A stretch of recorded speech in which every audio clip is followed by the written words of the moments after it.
Mosaic beauty, the art of bringing together broken pieces to make something great, to make something beautiful, beautiful within. I'm Justacia Jones, and today I will introduce you to Charnel Williams, the creator of Single Moms of Atlanta.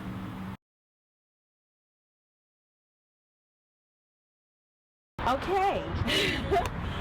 You juggle so much. I want you to talk a little bit more about being a caregiver to your mom, caring for the kids, the schedule, the many hats, and then you also deal with your own health issues.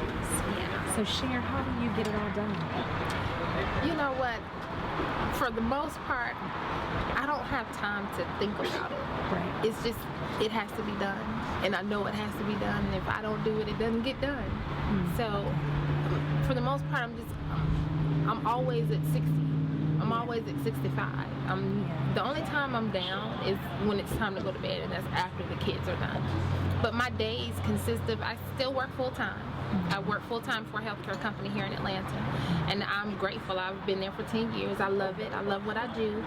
But the only thing that I don't like about it is the pay. Yeah. This is the reason why I created the show, to create a lifelong generational income, you know, for myself, so that I can leave it to my children.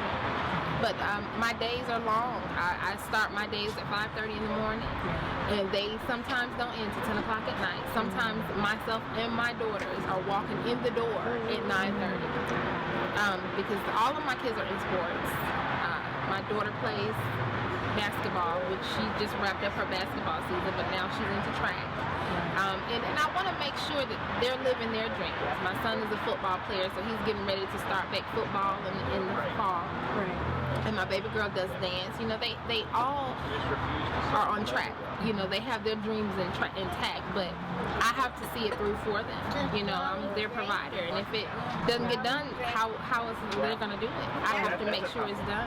So even though it's draining, because I tell you, I am beat.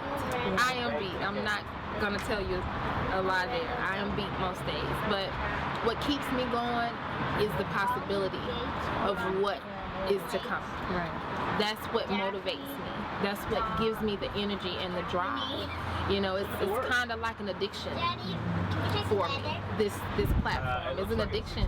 I'm 2 years in it, and I'm still moving. So regardless as to me getting up at 5:30 to go clock it at my healthcare company, and I don't want to say their name, but I have to be there at 8:30, you know, and my kids don't ride the school bus. They're all, with the exception of my son, but I take the girls back and forth to school, pick them up.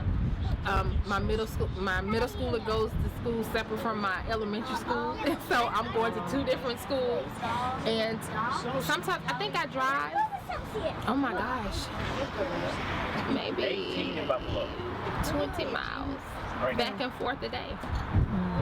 That's wear and tear on the body, on the car. But I make it happen, you know.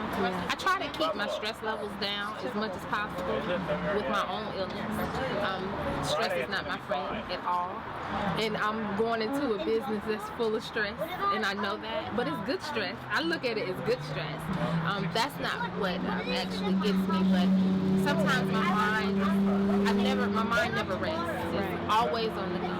Because sometimes I am worried about certain things, especially my mom with her health, and trying to make sure she's okay, and we don't see eye to eye on everything. But I think the struggle for me is time. It's only 24 hours in a day. If I can adapt at least 24 more hours to my 24 hours, I would be good. That would be so good for me. But I like to say I'm super mom. I like to wear my cape quite a bit. I'm proud of that cape. How do you plan to reduce it down, especially adding a show? Well, one, I won't have to go and work for someone else because I'll be self-employed. I will have my own. That's the goal. And it's weird to say that, because on the way here, my son was saying the same thing. He said, "Mom, you may want to keep a job. I know you're doing the show, but you may want to keep a job." And I said, "No, son, this is what mommy's doing. I'm an entrepreneur. I created the show so that I can let that one go and work for myself." Right.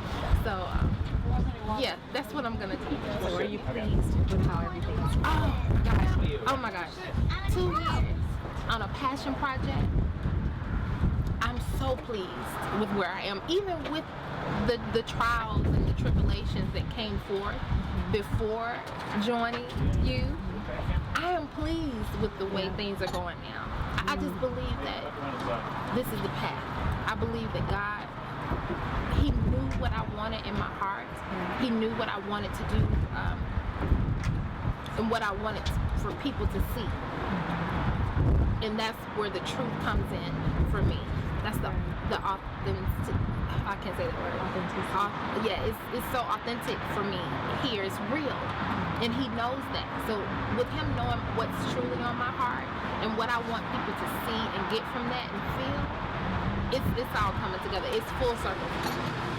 Yeah. And what do you want the world to know about Shar? I want the world to know about Shar, that she's a fighter. She's been through it all. My childhood was I always dreamed when I was a little girl that, and I don't want my mom to take offense because I love my mother and I'm grateful for her. She's willing to fight with me, but I wanted that family. You know, I wanted the parents. I wanted a 2-parent home. I wanted to know my dad was there. You know, that he cared for me. You know, I never knew that he cared for me. I'm 36 years old, and at that time, my dad and his parents lived directly across the street, and I didn't have a connection with them. And what's so funny, my dad now, as an adult, lives 5 minutes around the corner from me, and we still don't have a connection.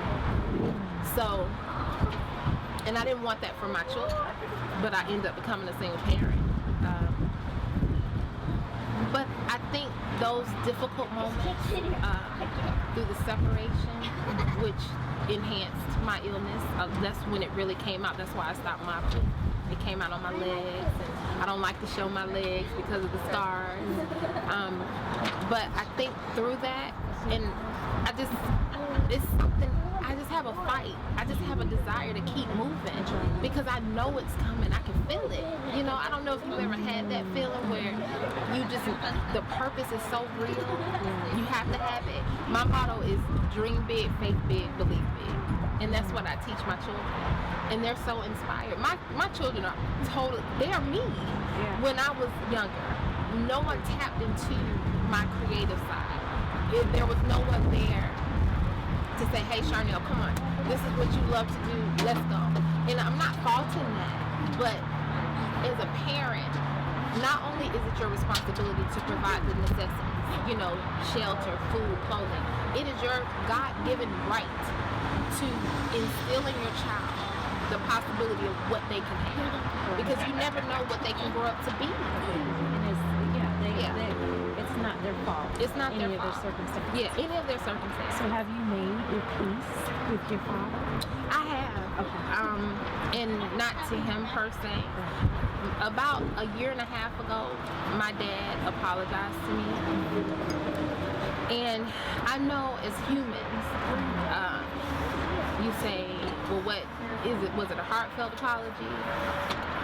He was never there. You know, my dad doesn't know everything that happened to me, you know, with being molested and being taken advantage of. And I choose not to share those things with him because I feel like he will fault my mother. And for her not taking the responsibility, but you married her. She knew you. That's why she married you. You guys grew up together. Y'all went to school together from grade school up until high school. So she was comfortable with you. She thought that she found a family man. So she took your hand in marriage because she chose you. That's what I wanted to tell him. I've never told him that, but I choose not to tell him certain things about that I've endured because my dad is judgmental. You know, he's not one of those dads that you can go to and say, Dad, I'm just having a rough day. I'm beat up today. I'm hurting. He'll say, well, you just have to suck it up and move forward. I've done my part. Let him tell it. He was a father. And what about your mom? You've made your peace with her. I don't hate my mother. Anything that has happened to me, mom is your fault. I don't blame her for anything because she did the best she could do with what she knew and what she had, but she didn't leave me, and I will forever be indebted to her for that because she did not leave me. So with that alone, anything my mother does, even though she's wrong, when she's yelling and doing her, tyrants at me, I could never hate her. I don't hate my father. That's a strong word to use, but there's nothing that can take me away from saying anything negative or bad to her. And what are your final thoughts about today? Oh my gosh. Today was a pivotal, a monumental. Oh my gosh, it was amazing. I'm just so grateful. I'm thankful that I'm able to do what I love, even if it is on the side, and even if I still have to go to my regular 9 to 5, which I do in the morning, Monday morning. It starts all over again, and the hustle and bustle with the kids. It starts over again. But I'm just grateful that I have this opportunity because I look at the world. God created all this. Heavens. He created the seas, the oceans, the beaches. I love the water. I become one with the water. He created that for us to enjoy. The tropical fruits. All of that for us to partake in while we're here on earth. It's not a dream. It's not it's not, oh, I wish I could be there. No, I will be there. My children will be there. And my mother will be there. My mother's never traveled outside the country, and I haven't either. I just got a passport. I don't even have a stamp on it, but I will. I got a passport because I'm getting ready to go.